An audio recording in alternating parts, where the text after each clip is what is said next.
Bratanegara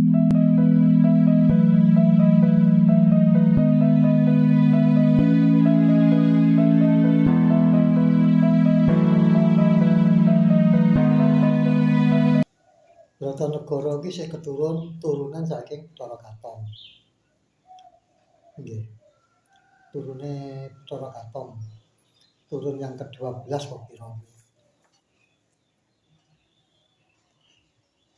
Mbah Bratanegara kuwi putrane Mbah Surya Diningrat ke-1. Terus putrane Mbah Surabrata. Surabrata putrane Mbah Mertawangsa kedua. Putra Mbah Mertawangsa ke-1. Terus putrane Mbah Rangga Wicitra kedua. Putra Mbah Rangga Wicitra ke-1. Putrane Adipati. Putrane Adipati Sepuh. Putrane Sedakarya. Putrane Pangeran Dodol. Putrane Panembahan Agung. Terus putra Bathara Katong. Mbah Bratanegara. Insyaallah ke-12.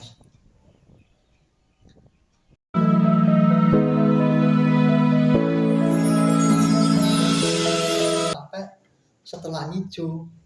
Nah, oleh karena ketika ini berdebat antara habis dan masih, akhirnya nek basa Jawa telas kira entek habis.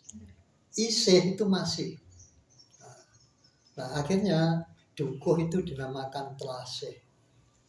Telasih itu masuk desa Lembah juga. Tapi wis perbatasan karo Polojo. Telas, isih. Nah, akhirnya itu dijemputlah Belanda di suatu tempat. Nah, di situ akhirnya campuh perang lagi. Nah, tempat perang itu mendadak perang di situ. Mendadak. Akhirnya dinamakan dadakan. Dadakan nek wong Jawa ngarani dadakan ngono rotakane dadahan. Nah, akhirnya jadi dukuh dadahan yang masuk di Polojo. Itu cuma 2 RT. Tercepit dengan bumi Patianetan dengan bumi Japan. Tapi saya masuk Polojo, masalah yaitu tadi bekas pertempuran Bratanegara yang mendadak di situ. Nah, ini. Itu sing tahun 1824 Belanda kalah, mundur. Akhirnya itu tanggal 15 November 1825. Ini pertahanan Adipati Madiun yang diletakkan di Ngawi, kemudian yang ada di Madiun, yang ada di Pacitan. Ketika itu Mbah Diponegoro dari Jawa Tengah pernah ke Pacitan. Artinya dikejar oleh Belanda dari Jawa Tengah ke Pacitan. Yang di situ bersembunyi di gua Gom, gua Tabuan itu. Ya bodoh, gua Gom ya gua Tabuan kuwi. Karena gua kalah kan. Kata Remene gua kalah ya kan. Nah, itu akhirnya Diponegoro menyusun kekuatan di situ. Setelah menyusun kekuatan di situ, ternyata ini Telik Sandi Diponegoro mendapat kabar bahwa di Ponorogo itu ada bupati yang anti Belanda. Yaitu nanti bisa diajak kerjasama. Akhirnya Diponegoro ini dibantu oleh yaitu Adipati Kanjeng Jimat dan Ahmad Taris dari Pacitan dan juga Tumenggung Jaya Karijo yang dari Pacitan itu Diponegoro dibantu ke arah timur sampai Nglorok, itu tempatnya Mbah Syekh Yahudo itu. Nglorok kemudian naik ke utara Ngerayu. Kemudian sampai di Desa Pelem, Bungkal, turun terus ke Polojo. Nah ini ternyata Mbah Tumenggung Jayakarijo, Kanjeng Jimat, dan Ahmad Taris yang diletakkan di Pacitan untuk menghadang Belanda jebol, kalah dengan Belanda. Akhirnya Belanda terus mengejar terus. Jadi Diponegoro ke Ponorogo yang di sana dihadang oleh siapa tadi? Tumenggung Jayakarijo, kemudian Kanjeng Jimat, Adipati Kanjeng Jimat, dan juga Ahmad Taris, itu jebol pertahanannya. Ya, tidak sampai seminggu itu terus Belanda berjalan mengejar Diponegoro. Nah, ini pertahanan Madiun jebol yang Ngawi, yang dikomandani Belanda oleh Viken Sohil dan juga Theo Ninsen, itu Belanda, Letnan Kolonel Theo Ninsen, itu dari Belanda. Itu pertahanan Ngawi Jogorogo jebol.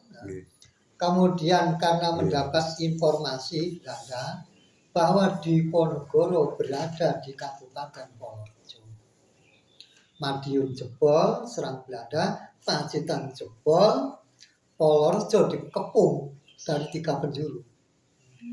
Dari barat Ngawi, Madiun utara, dari Pacitan selatan. Orang Jawa. Nah, walaiki wis. Saiki hanya seorang bupati. Kekuatannya hanya dengan keris, tombak, panah, pedang. Musuhnya dor. Ya kan? Okay. Musuhnya tuh ya peralatannya sudah modern. Dan akhirnya perang di Polojo sudah tidak bisa dielakkan.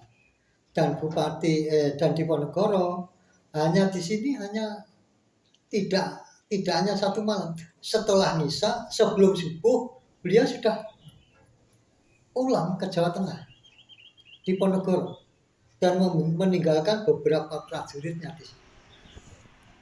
Karena untuk mengantisipasi, engko nek hanya prajurit Brotonegoro tok ngadepi Londo jelas gak kelar. Dibantu prajurit Diponegoro sebanyak ditinggali. Diponegoro dengan sebagian prajuritnya pulang ke Jawa Tengah. Itu sebelum subuh. Nah, ternyata betul itu. Besoknya setelah Diponegoro pulang, dan mau esok mau Diponegoro pulang ke Jawa Tengah, sesuk ini Polojo sudah diserang dari 3 arah tadi. Nah, ini pertempuran sudah tidak bisa dielakkan. Banyak prajurit yang gugur di medan pertempuran. Kemudian Mbah Brotonegoro yang kudanya itu dikendalikan oleh pekatiknya. Pekatik itu apa? Tukang jaran. Pekatik itu wong sing tukang ngopeni jaran. Ya tukang makani, tukang guyang, tukang ngelatih pelayu dan lain sebagainya. Itu namanya pekatik. Nah, pekatik itu sigap sekali. Karena sudah banyak prajurit yang sudah terkepung, banyak yang mati. Akhirnya ini kudanya Mbah Brotonegoro oleh pekatiknya. Mbah Brotonegoro disuruh naik kuda. Langsung kuda itu cambuk-cambuk melesat lari ke arah barat laut. Arahnya yang ngidul mulon. Ngidul mulon kongkenya. Nah, itu akhirnya pertempuran itu sudah dinyatakan karena pimpinan perangnya Mbah Brotonegoro sudah tidak ada, berarti kan menyerah. sudah menyerah kalah. Mbah Brotonegoro akhirnya naik ke Gunung Gombak. Gunung Gombak.